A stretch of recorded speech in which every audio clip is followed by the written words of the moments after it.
In Mexico, a storm has broken. One of the country's most feared and powerful drug lords has been killed, and the ripple effects are shaking the nation to its core.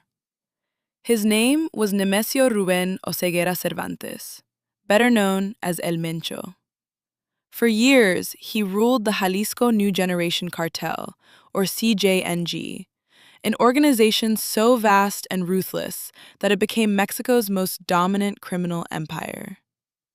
On Sunday, in the quiet mountain town of Tapalpa, Jalisco, Mexican security forces launched a daring operation. Soldiers clashed with cartel gunmen, and in the chaos, El Mencho was mortally wounded. He died while being flown to Mexico City.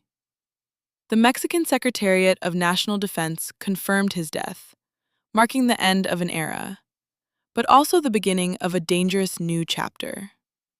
El Mencho wasn't just another cartel boss. He was a man with a $15 million bounty on his head from the United States. A man who built his empire on cocaine, heroin, methamphetamine, and fentanyl, drugs that flooded across the border and fueled addiction worldwide. His cartel was armed to the teeth, with rocket launchers, armored vehicles, and military-grade weapons. And when the news of his death spread, Mexico erupted. Gunmen loyal to CJNG set cars ablaze, blocked highways, and unleashed chaos across more than half a dozen states: Jalisco, Colima, Michoacán, Nayarit, Guanajuato, and Tamaulipas. Guadalajara, Jalisco's capital and a host city for the upcoming FIFA World Cup, became a ghost town overnight. Civilians locked themselves indoors. Public transport was suspended. Schools were closed. Videos flooded social media. Terrified passengers sprinting through Guadalajara's airport, smoke rising over Puerto Vallarta, tourists scrambling for safety. The governor of Jalisco urged residents to stay home. Fear gripped the nation.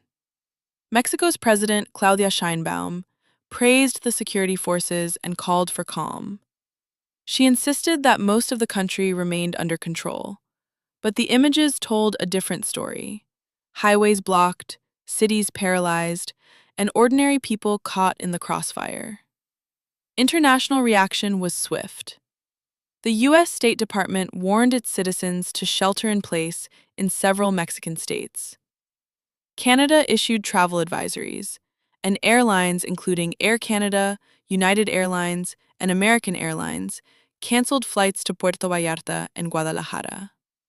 El Mencho's death is one of the most significant blows to organized crime in Mexico since the capture of Joaquín El Chapo Guzmán.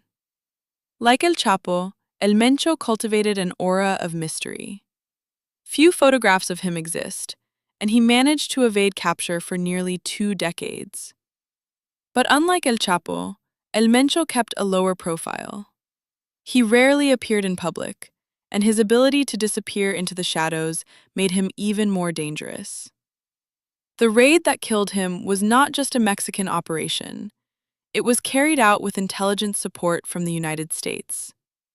4 cartel members were killed in the firefight, 2 more died during transfer, and several were arrested.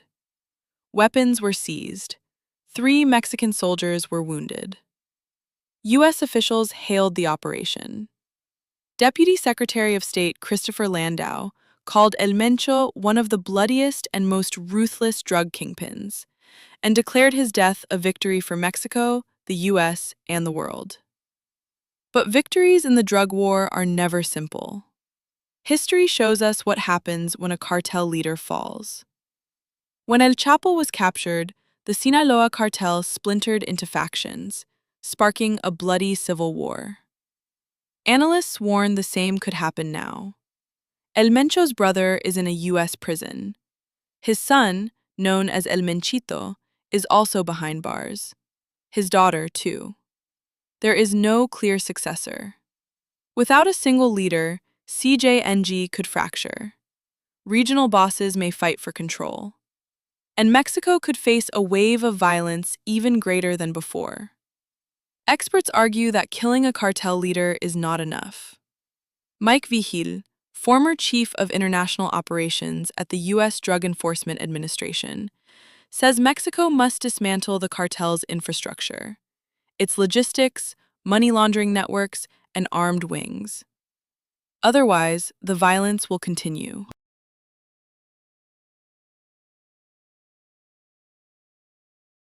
And there's another problem: the flow of weapons. Hundreds of thousands of firearms are smuggled from the United States into Mexico every year. Mexico itself has only one military run gun store, selling just 6,500 weapons annually. Yet the U.S. has done little to curb the exports. The demand for drugs in the United States also fuels the cartels. Vigil points out that without consumption, there would be no cartels. But despite pressuring Mexico, Washington has made little progress in reducing drug demand at home. Education, treatment, rehabilitation, these remain neglected. So while Mencho's death is a triumph, it is not the end of the war. Mencho began as a police officer and avocado farmer. He rose to become the most powerful drug trafficker in Mexico, commanding fear and respect in equal measure. His cartel controlled vast territories, terrorized communities, and shaped the drug trade across continents. Now he is gone, but the empire he built remains. As Mexico prepares to host the FIFA World Cup, the timing could not be more sensitive. What looks like a victory today may become a crisis tomorrow. The streets of Guadalajara, the beaches of Puerto Vallarta, and the highways of Jalisco all bear witness to the fragile balance between triumph and tragedy. The death of Mencho is a turning point for Mexico, for the United States, and for the global fight against organized crime. But the question remains, will this be the beginning of peace or the spark of a new war?